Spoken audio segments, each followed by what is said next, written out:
We're live. Do we wait for people? Well,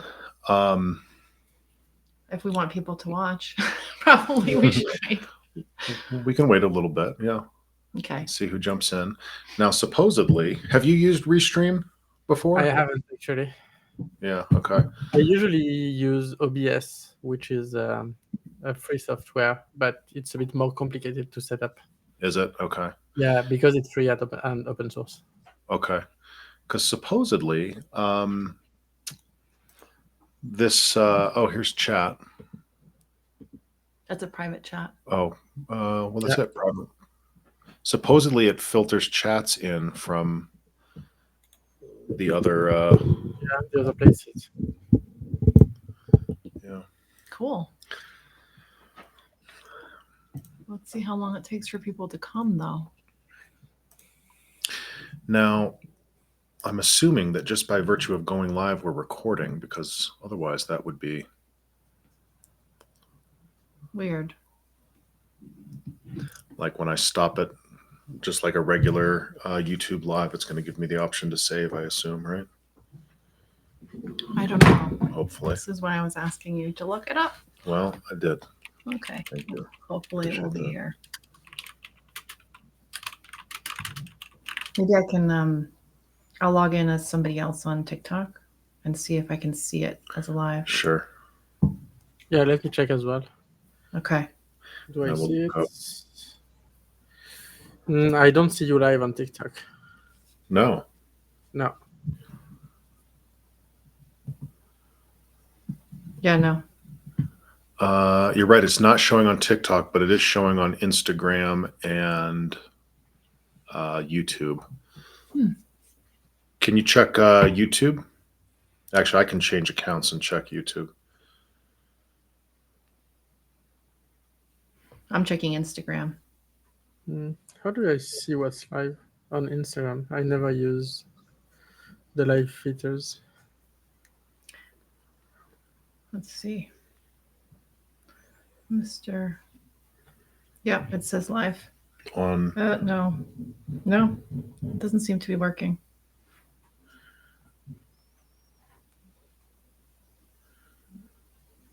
Yeah, it's not working. It is on YouTube. Well, that's good.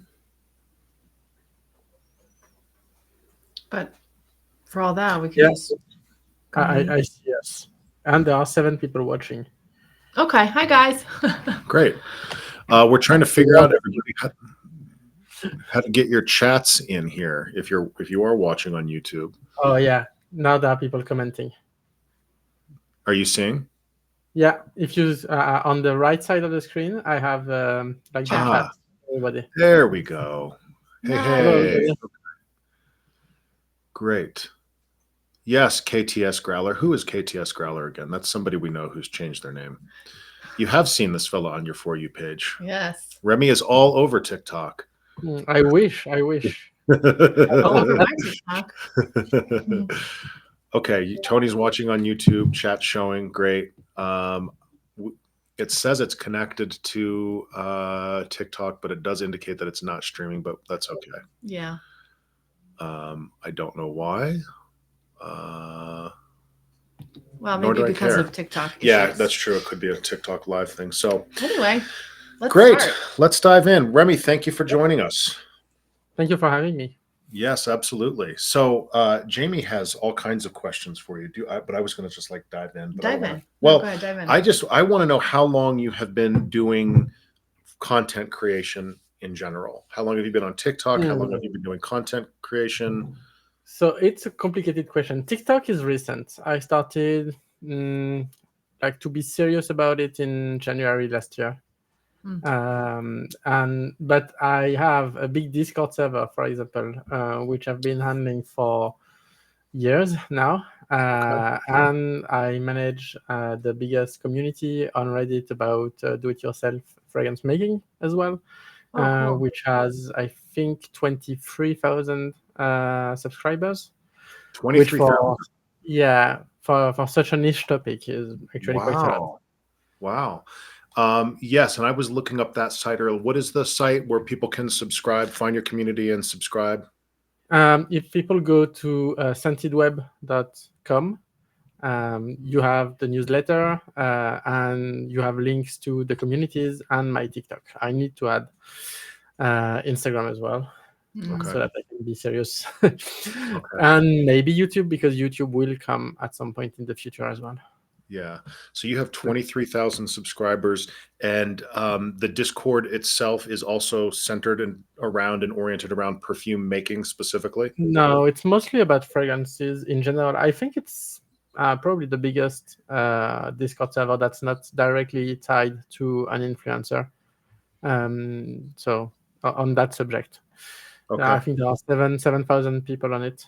So you're not Probably. you're not counting yourself as an influencer because it Well, is tied to you. yeah, it started way before me. Oh, the server did. Yeah, I see. Okay, but you manage it now.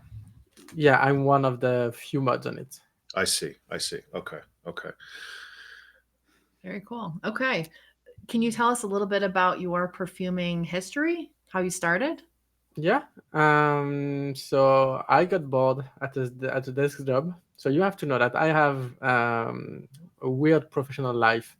I started my work life with being an entrepreneur in Laos, Oh, PDR, raising insects for food and feed, wow. which is quite specific.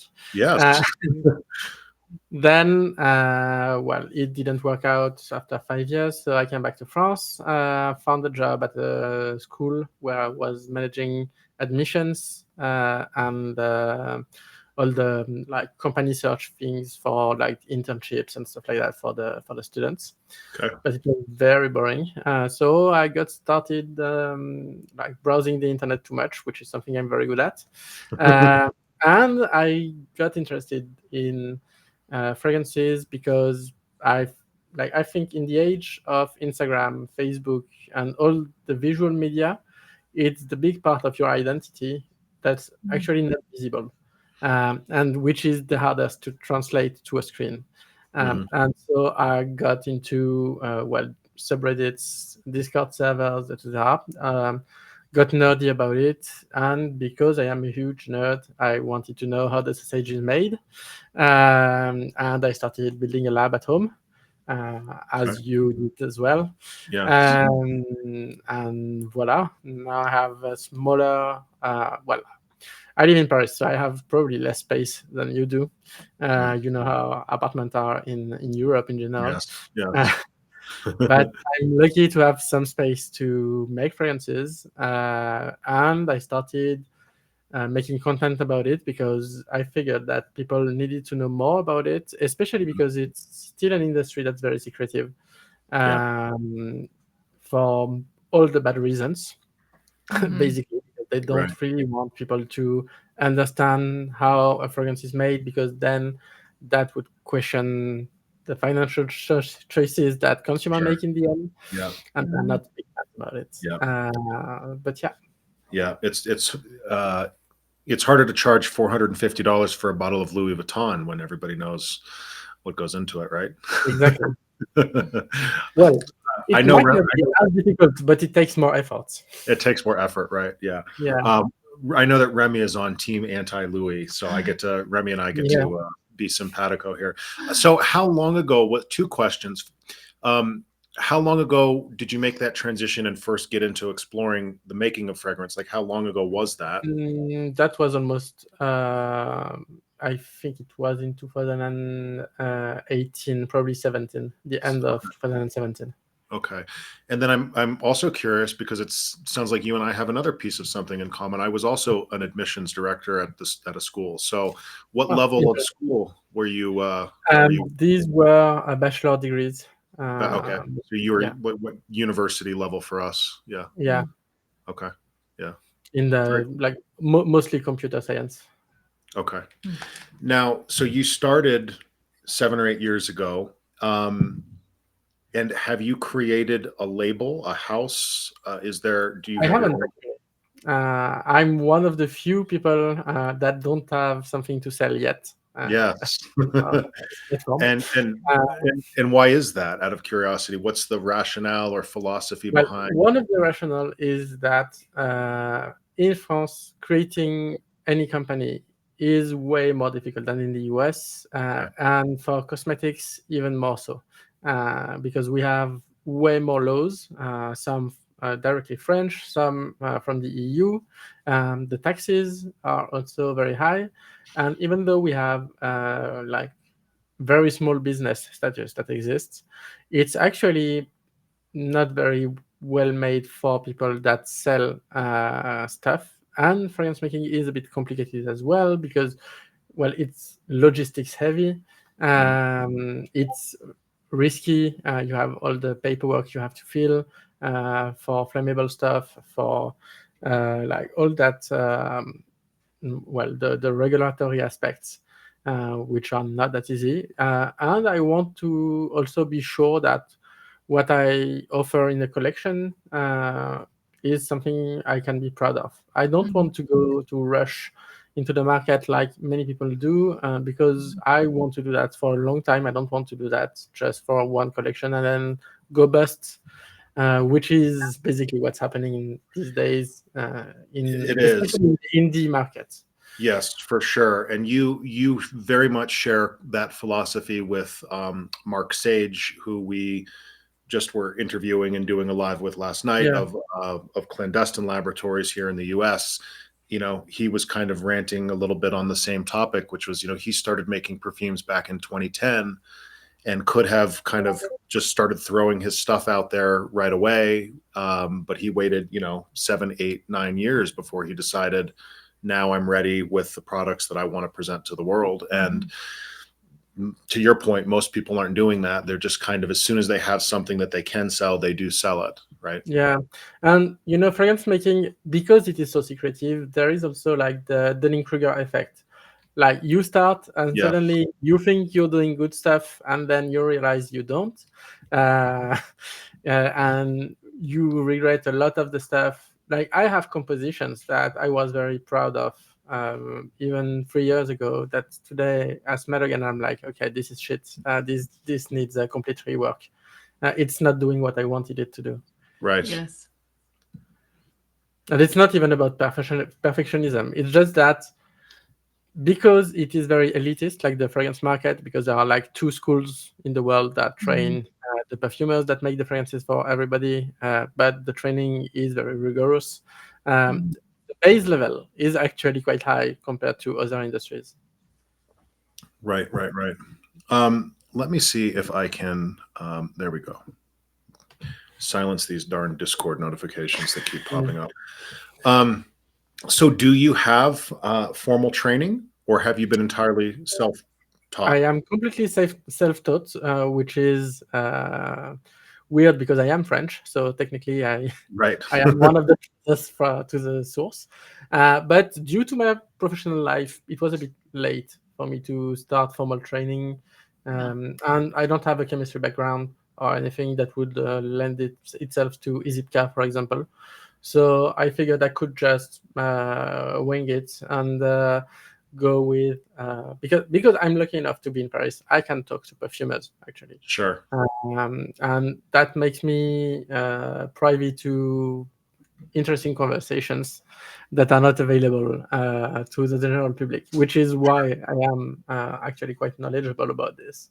So even though you're self-taught, you are sort of in the conversation and periphery of all of the where all the Yeah, formal training takes place, and I'm sure you can't help but pick up a thing or two here and there. exactly. And I get to meet some of the famous perfumers and to ask them the difficult questions that nobody is asking them, Mhm. because they are questions that only students would think about.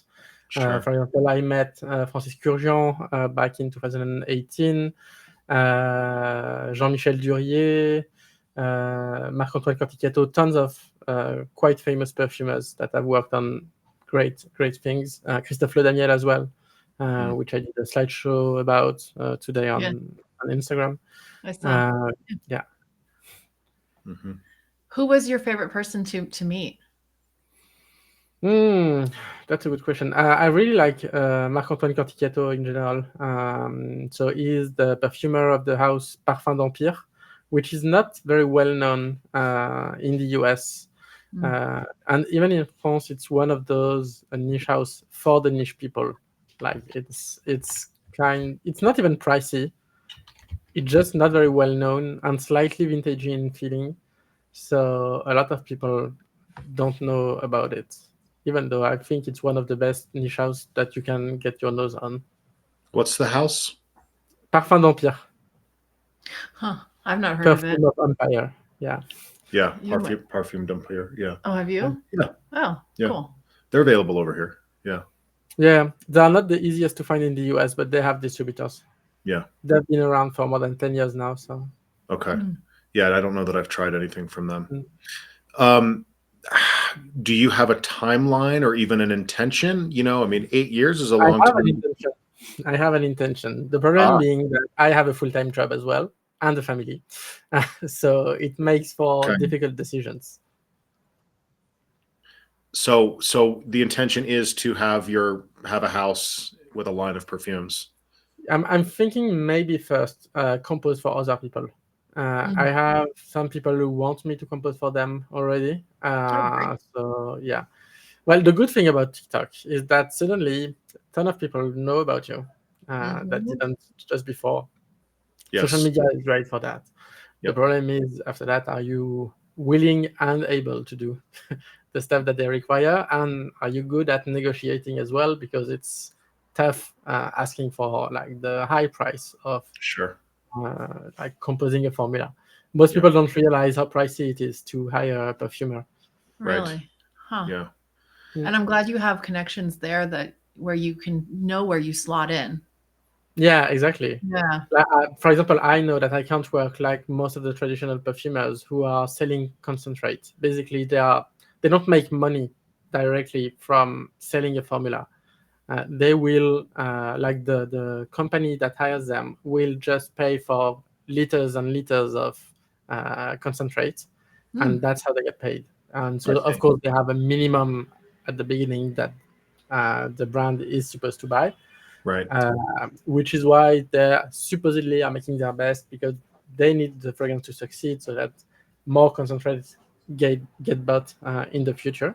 But that's the usual business model of, for example, Firmenich, Givaudan, etc., etc. Okay. Fascinating. Yeah, it is. I thought you just, wrote it down on a piece of paper or something. You were like, here you go. Yeah.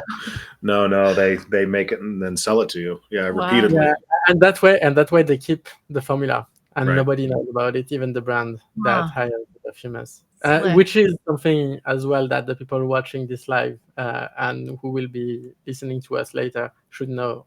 Most people who create a brand don't even know how a formula is made. Right. They don't really care. Yeah. I think even large, if I'm not mistaken, even like Amouage, which is one of my favorite niche houses, that they operate the same way. That their Exactly. formulas have been created out of house. Nobody at Amouage really knows what's in Portrayal Man. Amouage is a very good example of this because, for example, it is very well known that the price of their concentrate, so the price of what they put in the bottle, is actually lower than most of the niche houses on the market. Of Amouage in particular? Yeah, Amouage is lower than the rest in pricing, but it also shows. Yeah, it also shows that the price is not a good indicator. Like the price of the concentrate is not a good indicator of the quality of the formula in the end. Sure. Yeah. Yep. Yeah. Very, very interesting. Yeah. Mm-hmm. But the same way that for a painter, you are not going to know if like he used expensive paint or not. Right. As long as the final product is what the tells the buyer the story. wants, that's all that matters. Yeah. Yeah. It's all about the story and the art in the end and the vibes. Yeah. Do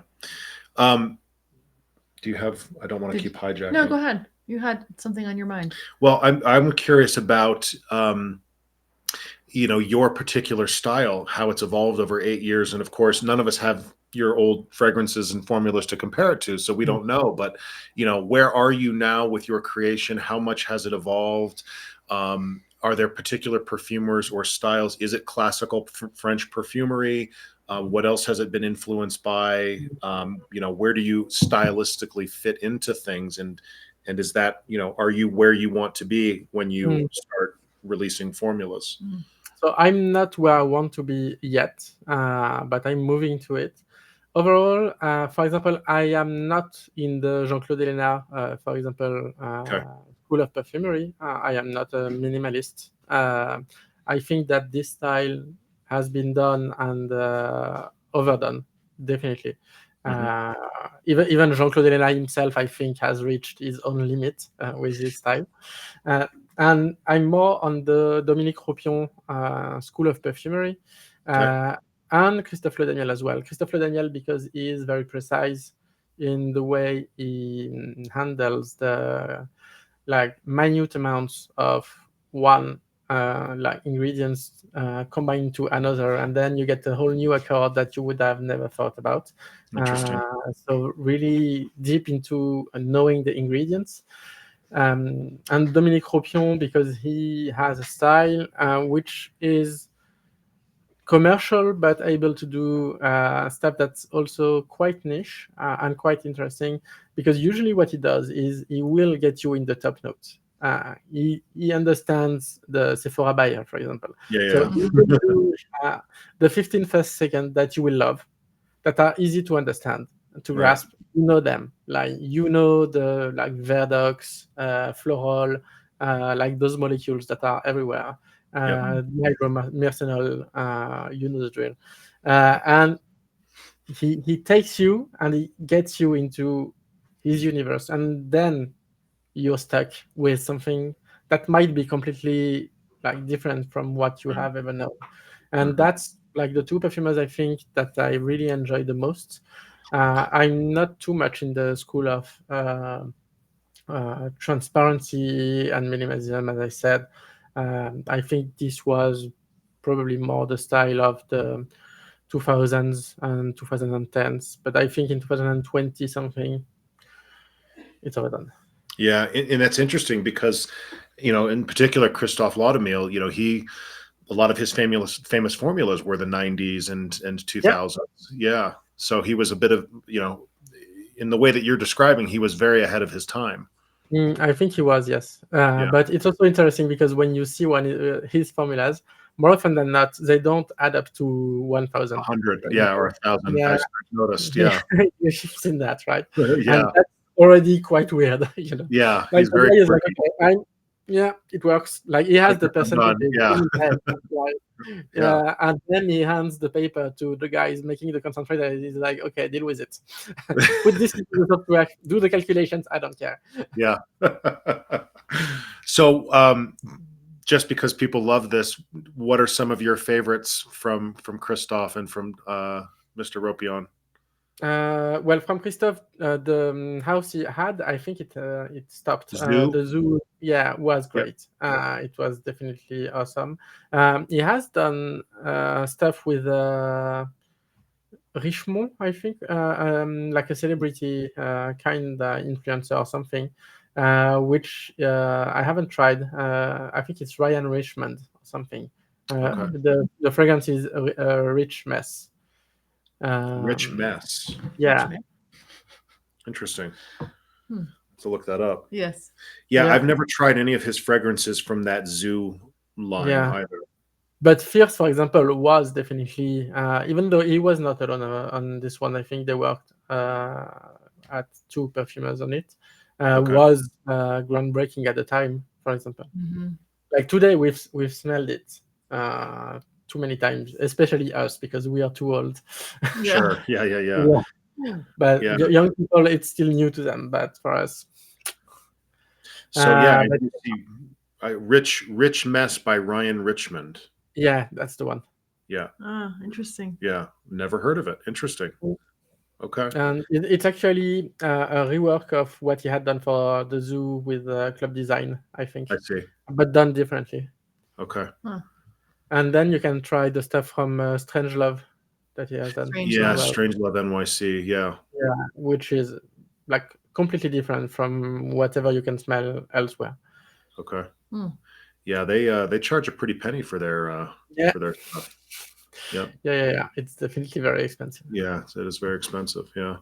And then what about Dominique Ropion? For Dominique Ropion, so Dominique Ropion is interesting because he is a team player.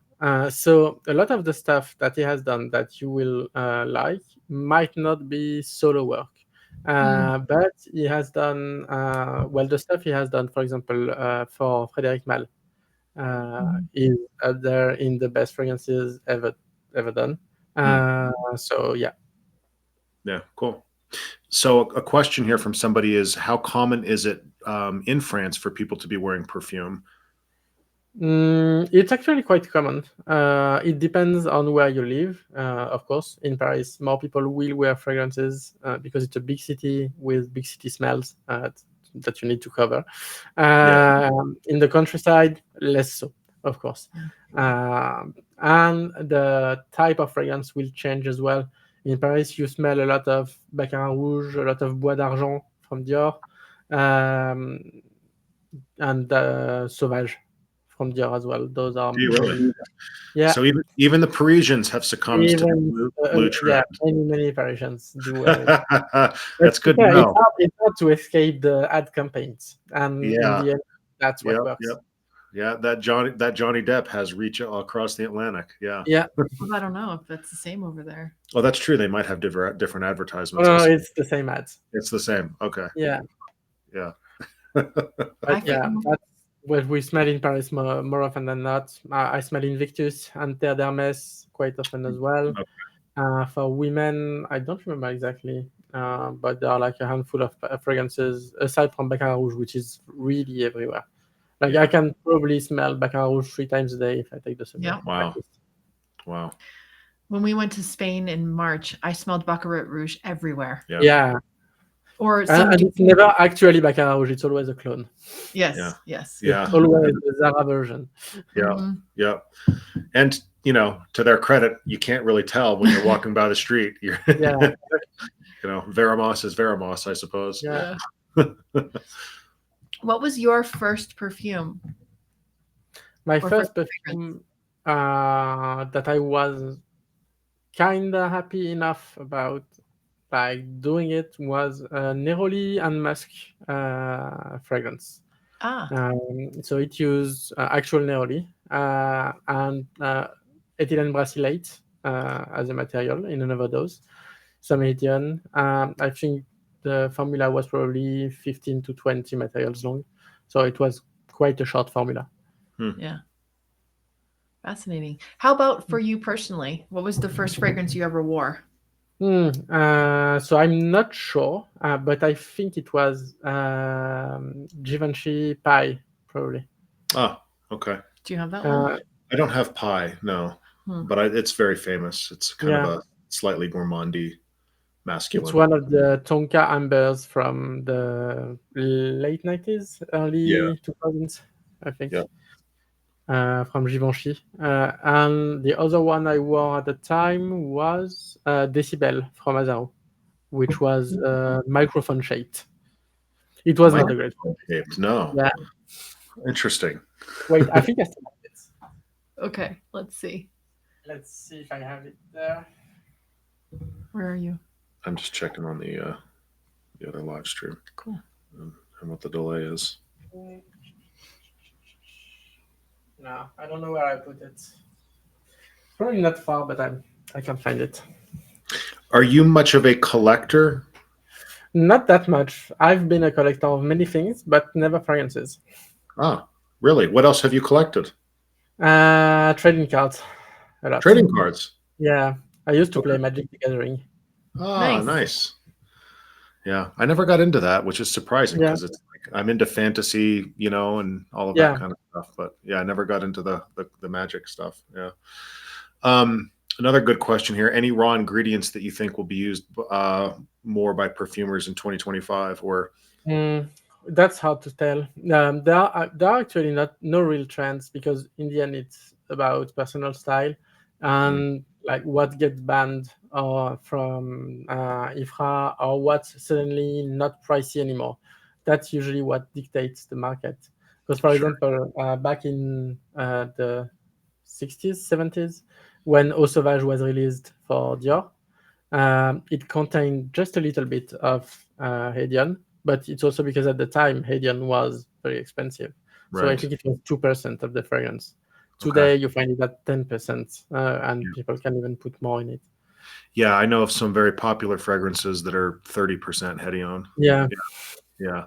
Yeah, well, it's interesting you bring up that point because I know you're big about, trends and what's happening behind the scenes with companies and the markets and all of that kind of stuff, which I love because I'm so interested in that as well. That people assume that um, the things that are being created are that they're following the trends of what customers want or need, or but to your yeah, point, it's often driven by things as simple as, well, there was a drought somewhere over here, and now, saffron has gone up by yeah, 10x. And so we're not making any saffron fragrances this year. What's cheap? Okay, let's go buy, 10 kilos of that and figure out how to use it. And then everybody goes, oh, wow, genius. Look, they knew what we wanted and how to, yeah. and it was all just driven by Last what's year, available. last year patchouli was going up. I think, from what I remember, the harvest was very bad. Patchouli? Yeah, patchouli.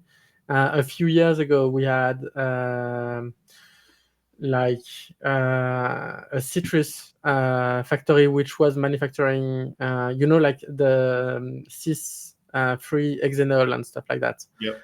And they were making it for basically everyone in the world, and Okay. they burned. So Okay.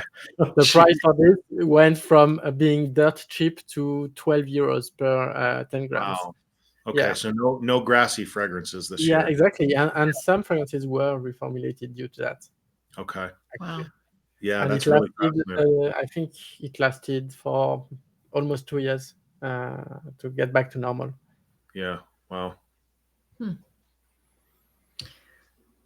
Somebody's The asking. elixir trend, Sean is saying, like, the elixir trend, that's different because those trends are market trends, but they are just based on the fact that people want to buy performance, basically. Right. Because people think that they are buying a car and they are buying a fragrance. I love this guy. This guy just right to my heart. Like, well, tell us a little bit. Give us your hot takes on all of that, Remy. That some of these market trends, and I did a little bit of an educational piece a couple weeks ago about Amouage has just released their next Yeah, exceptional X-ray Purpose 50, and how everybody looks at that and goes, "Oh my God, 50% yeah, concentrate." Yes, I that's will pay you $550 a bottle. exactly. Like, people don't realize that when these type of things happen. For example, I talked with Dorsey as well, who has released Extrait, which has our 30% concentration.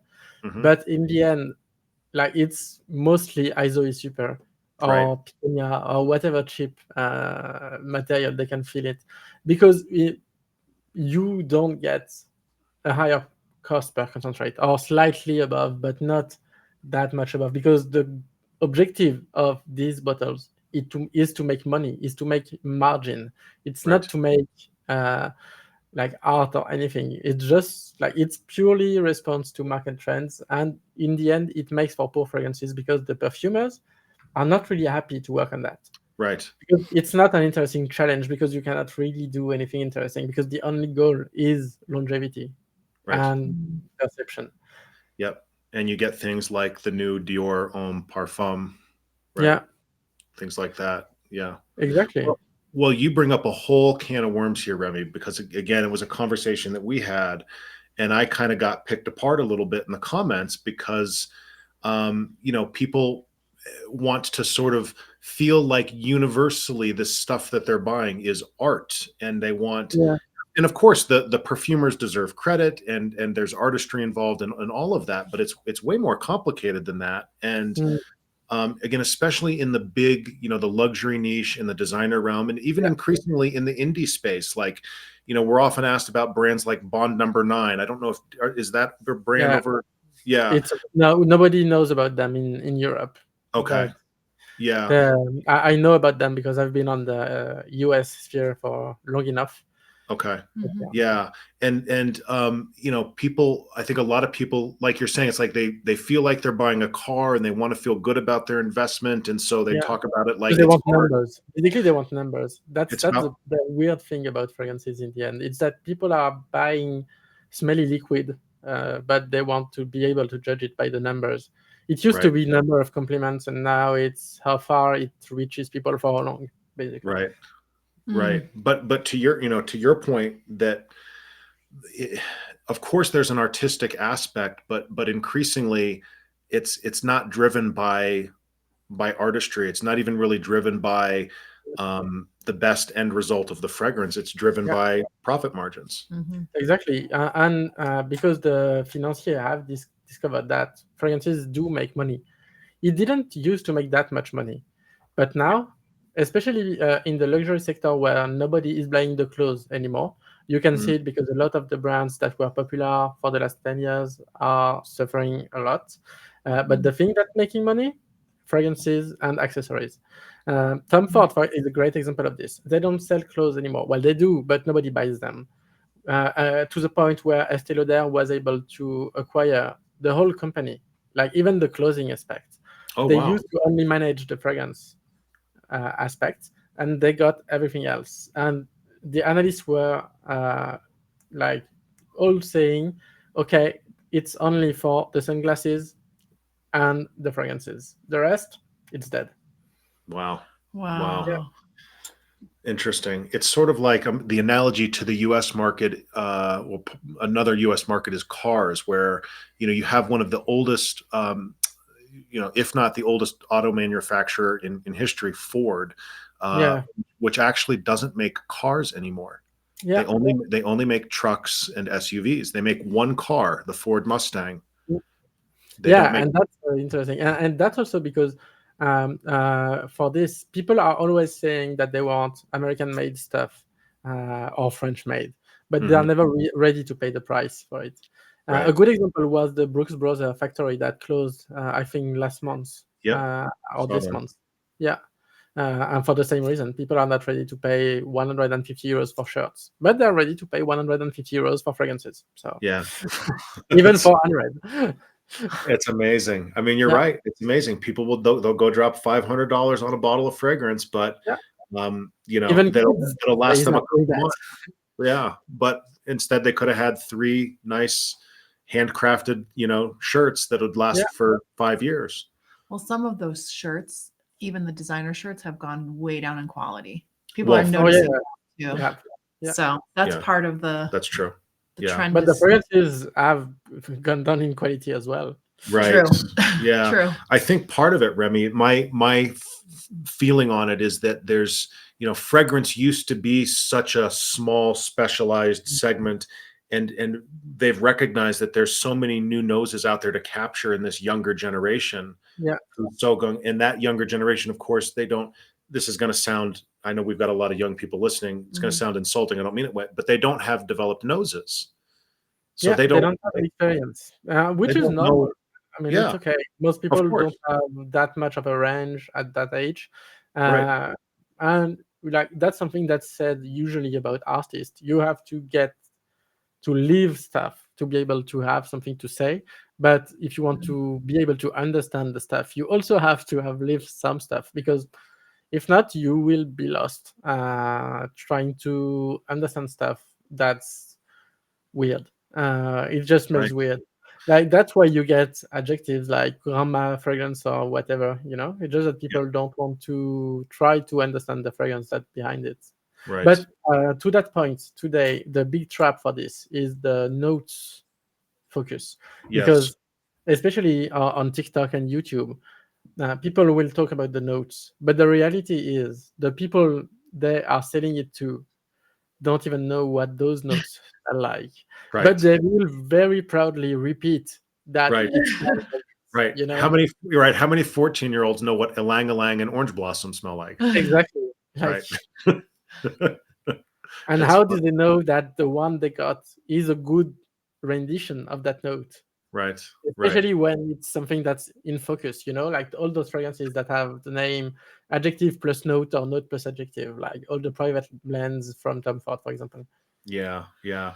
And so, I think what I see happening is, instead of companies trying to design to impress and capture the existing demographic that has a lot of taste and knowledge, it's a race to capture the new noses. Yeah, but it might turn up for the better in the future as well, because some of these people will stop getting interested in it. Like, it will be a phase for a lot of people, like any hobby.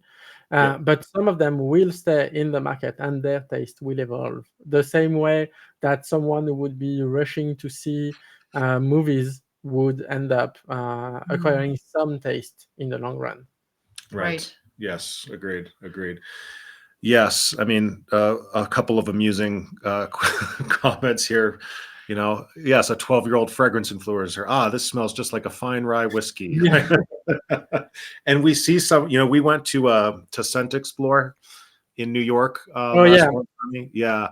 And there were all kinds of young Yeah. influencers there, which is, on the one hand, I love it, right? Like, these young guys with entrepreneurial spirit.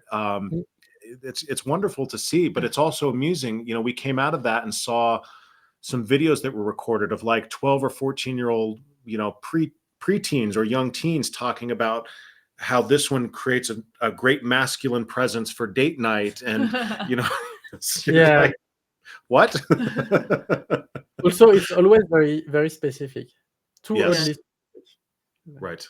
It is very oddly It is specific. scripted and copied. Yeah. Yeah. Someone's asking here, have you ever had a happy accident while experimenting? And if yet, yes, what was it? I did, because I experiment a lot. Sometimes I experiment the whole formula. Like, I go in half a day. I will go from 0 to like 30 lines in the formula, and will bottle it. The hard part when I do that is trying to find what was the happy accident, Right. because it's not controlled. It's too many things happening. But Yeah. sometimes I did. I have a great fragrance, which is soft leather and vanilla with tuberose and rose. And I managed, so it was the intention, of course, but I hadn't experimented with it at first. I managed to add a dimension of candle wax in it, which is quite interesting. Wow. And so, yeah, that was quite a success for me. Nice. That's so Yeah. cool. And it's also one of the fragrances I made that most of the people that smell it are like, okay, this is good. Like, you can sell it as is. Yep. But you're holding back. You're waiting. Yeah. I like that the note, the description. It sounds very romantic. Yeah, it was meant to be like, I wanted it to be kind of a boudoir kind of fragrance. Yeah, that's really nice. Mhm. Couple more comments here. What- What was the worst accident you ever had while perfuming? Well,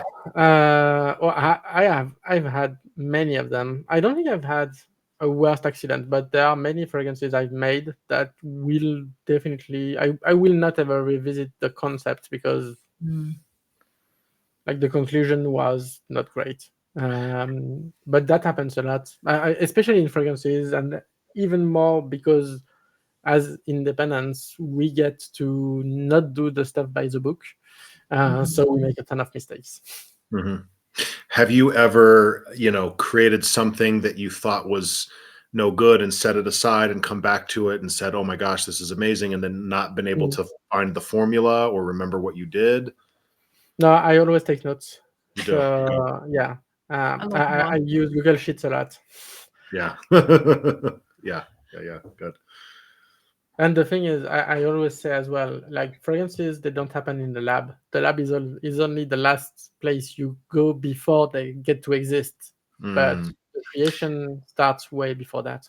So maybe talk a little bit about that, Remy, and maybe even, using a specific fragrance perhaps in mind that you've created. Where Yeah. where does your creative process begin, either generally or give, like I said, a specific example? Well, one of the first fragrances I created, for example, I wanted to do something that would emulate. So it would be a pseudo gourmand for today's standard, and I wanted something that would taste like strawberry and basil pie. Mm. And so in order to achieve that, but in a fragrance context, I started thinking, okay, but I need a structure at the middle of it, because it cannot just be a gourmand. Gourmand are very uninteresting as far as fragrance goes, like pure gourmand. But you can make good fragrances that contains some good gourmand Yep. elements. And so I was like, okay, but if I want to do that, I will probably start with some types of bergamot at the top. So I might as well try to go with something more grapefruit and rhubarb that will bring some acidity, that will counterbalance the sweetness from the strawberry, because it's a pie, so the strawberry is going to be jammy. Then I was like, okay, but now we need to go deeper. What's something that will go well with this? And I ended up with vetiver, because vetiver is a wood that works very well with grapefruit and grapefruit type notes. And there are many vetiver aroma chemicals that synergize very well with other elements. For example, stearyl acetate, which is a grapefruit and rhubarb type material. And so I got from this. Then I was like, okay, but this will feel unfinished because there is no flower in it. And in the end, that's how you get a great fragrance. Um, Quite often, I don't remember which perfumer said this, but I think he was right. If a fragrance feels unfinished, it's probably lacking either rose or jasmine. Interesting. And so I Huh. designed a rose aspect inside the fragrance, and it did make it more perfumey, like more like a Interesting. cool fragrance. Yeah. Yeah. That's a good It's little trick to remember. yeah. I mean, to me, that's the kind of stuff I love. The artistry that, on the one hand, you talk about how complicated and nuanced this can be. How many, 4,000 different chemicals Yeah, out there that you can pick from, and all of the different styles, and yet somebody with all this expertise can say, if it doesn't smell great, you're probably missing rose or jasmine. yeah, Right? exactly. Just But for condense this, all of I, that down. I think if you haven't read about Rudniska, Edmond Rudniska as a perfumer, he was, I think, probably the more artist centrist Okay. kind. He was trying to get perfumery being recognized as a form of art in itself. He wrote a lot of stuff which is available in English too. So that's interesting. He taught perfume making as well. So he was like a big advocate of perfumery as a whole, and it was very interesting because he definitely had an approach to compositions which made him the success that he was, because he was like, okay, like it's nice to do the perfect stuff, but in the end, like being a chemist doesn't make you a perfumer. Like being good at chemistry. And today, I think the problem we have in the perfumery world is that Givaudan, Man, etc., they are training chemists. Like Yeah. the creativity goes a little bit down the drain. Yeah. They are training very good technicians Yep. that are very good at responding to a brief, but they are also training people that are not as good as far as artistry goes. Okay. Yeah. Yeah. That makes sense. Mm. Yeah. It's kind of like in our world where, I'm a physical therapist. You go to school Yeah, and you learn all the techniques, but there's so much artistry in using your intuition to yeah, work with the body. Yeah. Mhm. Interesting. and even just being able to talk to your patients, for example, I know is Yeah. a big thing, right? That is Yeah, I mean that's such a great point, Remy. That people have all of this technical expertise, like in our field, for example, but they don't know how to talk to another person, and Yeah, and they miss. They've got all the textbook knowledge, but somebody just told you. Like I usually, within 5 minutes of talking to somebody, I hear what the main problem is because Mm. they tell you even if they don't know that they're telling you, right? Yeah, And there's some level of kind of artistry and intuition that a good perfumer would have that if they've, like you're saying, if they've only been trained by the book, that's probably missing a little bit. yeah, Yeah. Yeah. And I guess they'll have to learn through experience, Yeah. which, Yeah. I did. Or many of them are just making careers like he's saying, kind of responding. They just work for a big fragrance house and just get it. And they end up making laundry because we don't talk enough about functional perfumery. So the Right. laundries, the soaps, the stuff Yeah. that make sure that your deodorant actually works, Yeah. etc. And that's actually quite challenging in itself, Sure. especially as far as formula goes, because the prices must be quite strict. Yeah. And even using just a compound that's a bit too rare is a big problem, because you might not have enough supply to produce enough laundry for the world, actually. Yeah. Yeah. Good point. The scales are very different. Yeah. Are you also a good cook? A good chef? I am decent, yes. Yeah.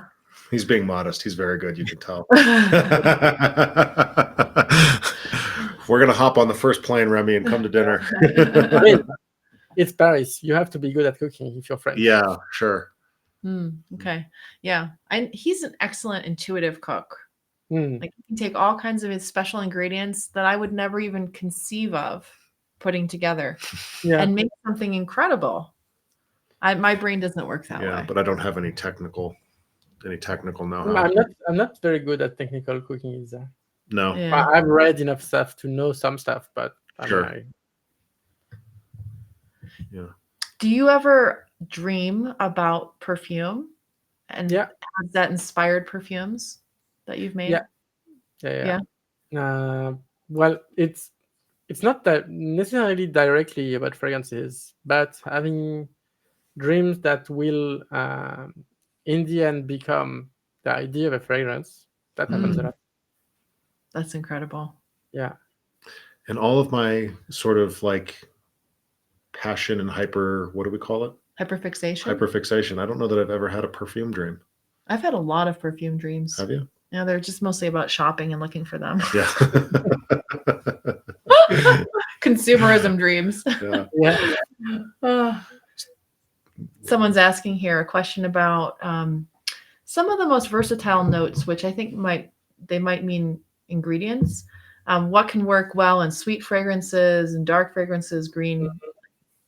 Maybe they mean materials. Because every material will have some strong like aspects. Even stuff that's transparent, like Hadion or Isoe Super or Galaxolide, so the stuff that's basically everywhere. You can still feel that sometimes they are not needed in a composition, that you need to not use them for once because they don't lend well to a specific project. And those materials are, of course, easy to use because they're quite transparent. I would say vanillin, actually. Vanillin and ethyl vanillin are actually probably the stuff that you can put everywhere. Because you can use just a little bit of it to round off a fragrance to make sure that it doesn't have asperities, like you would smell some off note and stuff like that. It will definitely round stuff. I don't know if you've ever heard of the brand Dixit and Zach, but the perfumer for Dixit and Zach, now Perito Moreno, is in our chat here. He had a whole long dream about perfuming, and has created a fragrance from that dream, which is resting and blending now. Yeah. Very cool. Which, of course, makes me curious. Have you had much experience, and do you, where do they fit into your sort of profile of enjoyment, either, Middle Eastern or Indian or what we would have called Oriental, style? I haven't tried as many as I would like. I tried the stuff from Ofori, which is from Malaysia or Indonesia. I don't remember. Okay. But one of those two countries. But it was a while ago. They got a few accolades from the industry, actually, for some of their fragrances. I haven't tried as much from, for example, Dubai and the Middle East. But it's also because I feel that a lot of what they have done is not like it doesn't appeal to me. Like the description of the fragrances are a bit too far from what I feel I would like. I have tried some of the stuff from the naturals heavy perfumers like Bartnikov, for example, and I don't enjoy them that much either. Yeah. because I find that they are too crowded as far as They fragrances go. they're very dense often. Yeah, Yeah. and in the end, they are not very pleasurable. You know, Mhm. like, but that's usually the problem with natural heavy compositions. Yes. Mm. Yeah. There's definitely, that's another one of my personal pet peeves, and I don't know how much you've been exposed to it, but Mm. in the US, there's this huge, huge wave of small artisanal brands with Yeah. an emphasis on how expensive the materials are and how it's 98% natural or 100, often 100% natural with, you know, um, sandalwood from the Omani treasury from the 1960s and a rose sandalwood code Yeah, distillation aging for 50 years, and they just kind of mush it all together. and they manage to make a bad fragrance out of that. Yeah, Usually the problem. yeah, it's a Yeah, I big, know. big trend currently. Yeah, I mean they Um, should do the same thing as Molecule did, like dump that into just the ISO is super to create space, and it would make a better fragrance and than it what. would make a better fragrance. Yeah, yeah, yeah. But and they're charging. The most recent one from a brand I won't name is $455 for 15 ml. Yeah, that's absurd. But it's also because I feel like they don't sell that much of every fragrance. That is Because true. for a mainstream niche fragrance brand, if you launch tomorrow, you would have to sell 10,000 bottles to recoup your costs. Right. And that's not something those type of No. fragrances will ever try to do. If Yep. they sell 10 of a particular fragrance, it will probably be a lot. Yep. Yep. Alvin, no, I wasn't referring to Lost Tribe, although they're certainly one of the brands that is kind of in that category of. Yeah. Do you know the brand, Remy? No, I don't. Because No. I feel like these happen mostly in the US, Yeah. and we are Yeah. lucky to have that in Europe. Yeah, in, Yeah. in the U.S. we have very very big pickup trucks and Yeah. very very thick fragrances. Yeah. But I feel, isn't it also because they don't follow IFRAGAL lines, which is basically Yeah. impossible in Europe. Yeah. Right. So, Right. Yep. Yeah. So somebody was asking about your favorite perfume houses where you feel like the quality is really good and the ingredients are It's a really great high question. quality. Yeah. yeah, but I quoted Parfum d'Empire. I think the Yep. quality is very good. Zoologist as a whole is very good as far as creativity go. Even though all of the fragrances are not good, but there are so many of them that there are quite a few that are very good. And it's also very good because they use like some mainstream perfumers that work for the big houses, but they also use solo perfumers, indie perfumers that are far less known from the general public. Mm. So it's a good way to have them have some fun sometimes. Rabbit, for example, was a great release from last year. Rabbit? Yeah, Yeah.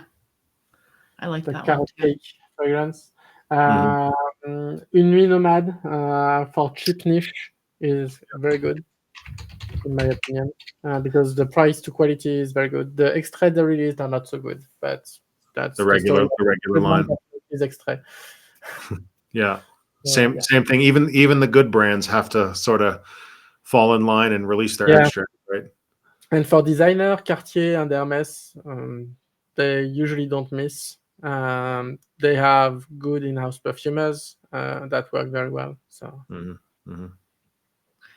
Okay. Another question here. How common is reformulation? People complain a lot about fragrances mm, getting changed and becoming weaker. yeah, well, it has always happened. Mhm. Even in the golden age of perfumery in the 50s and the 30s to 50s, sometimes you had fragrances reformulated just after launch.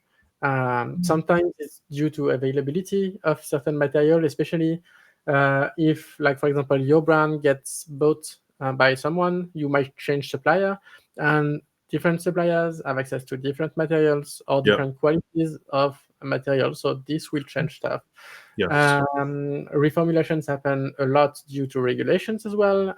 IFRA will send new regulations every 2 to 3 years, and they tend to be drastic on some elements. So If you're not lucky, you get the shaft. For example, Orivon, which is an Oris material that was unrestricted, got severely restricted in 2022. It was, for example, I think in Iris, the Iris fragrance from Serge Lutens, one of their expensive. Yeah, Iris Mist maybe, or Yeah, Silver Iris Silver Mist. I yeah, think there was a Silver lot of it Mist. in it, so it probably got reformulated. Glossier U, I think, also had some of it in it. Norlin Banal, which you probably know, it's a woody amber that's very ashy. It's what makes Black Afghano smell like Black Afghano. Yeah. Yeah. Has been restricted as well, and it wasn't before that. And of course, the Liral and Lilial bands, the Oakmoss ban, the change from bergamot to bergamot without FCF, bergaptans. That changed the profile of many fragrances. The Eugenol bands and the Damascus bands, which meant that every rose fragrance had to be reformulated to have way less is. But it's for the better. Even the musk bands, because we had musks that gave people cancer. Yeah. We don't want that. Yeah. Oh. So it's for the better. Like, it's always problematic, of course, and nobody likes to have to reformulate. But especially the safety aspect, I don't think they are very negotiable. Even though sometimes some people will say, yeah, but it's only 1 in 1,000 or 1 in 10,000 people. But that's already a lot. That's a lot. Yeah, that's a lot of people. Yeah. And especially, more often than not, those materials that get restricted are used in a lot of fragrances. I think for Lilial and Liral, one of them was causing fertility problems in men. Yeah, I think it was Lyrol. Yeah. Yeah. Lyrol. Yeah. Yeah. Nitish is saying ban on Cashmeran might be coming. We'll see. Yeah. I know there are a few that are coming, actually. Well, they are suspected to be coming. People are fighting them, but we'll see. Yeah. Yeah. Remi, any other sort of what are hot topics of interest for you that that you've been talking about that maybe people have missed, or certain points of passion in the industry, things like that? Yeah, I think in the industry, I think a lot of buyers need to get more interested into the stuff, because a lot of the knowledge is very surface. Like, compared to food, for example, like if you go to hobbyists that are cooks, for example, that want to cook, or even the ones that go to restaurants, they are way more knowledgeable about the stuff they consume than anyone in the fragrance industry. It's still very elitist, I think, due to that, because only a few people know the stuff, but the information is out there. So there is no reason for people not to get more interested about how their fragrances are made, what's the style of their perfumers, do they know the name of the perfumer? Like, do they know one perfumer that's not Quentin Biche? Seriously. Basically, that's poor Quentin Biche gets picked on. Or Francis Turgeon, because I think aside from those two, most people don't know anyone that has that fragrance.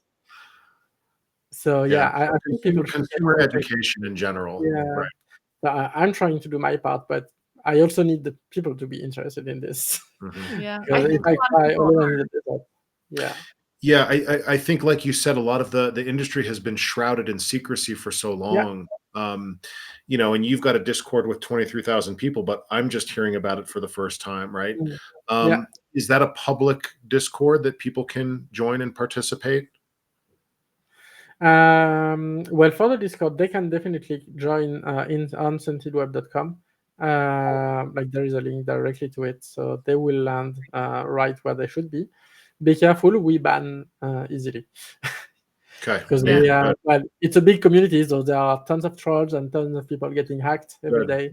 Yeah, zero tolerance. Yeah. And we also try to be quite inclusive, because the internet and forums in general tend to be male dominated. Yep. White male dominated. So we try to avoid the racism, the homophobia, and the misogyny that exists in a lot of Yeah. other forums. Right. So if you want to be on the Discord, don't be an asshole. That's the rule. Exactly. Yeah. Amazing. Anything else? Alvin, I completely agree. Alvin is saying that people should sniff everyday stuff. And for example, before doing fragrances, I did, of course, wine tasting because I'm French. Yes. And it got to the point where I got to be a jury for a few wine guides, which was fun. Nice. Yeah, and you get into that by sniffing everything. Like one of the most important aspects of being a wine taster is smelling everything, smelling the rocks, smelling the flowers. That's how you develop your nose.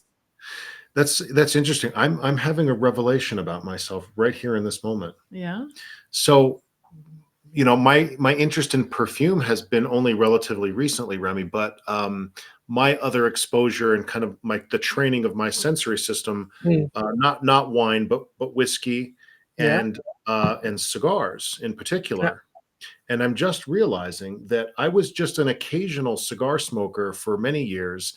And it was about 15, 16 years ago when I really got into cigars. It was actually when I learned to retrohale, which is to pass the smoke through the nose. Yeah. And it's just clicking for me that when I started passing the smoke through the nose and experiencing the whole different realm of sensation and what you could pick out of a scent/taste profile, that's when I went from smoking like one cigar every week or two to smoking cigars every day. Yeah, interesting. It was an olfactory experience that I never put two and two together.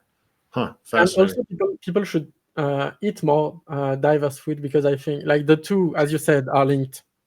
So if you eat more stuff, I was lucky enough to have parents that cooked a lot and a lot of different things, and we tried a lot of different things, and I think that helped a lot for me to be unbiased in my approach to perfumery as well, because I was not like I hate this note. There is no note that I hate.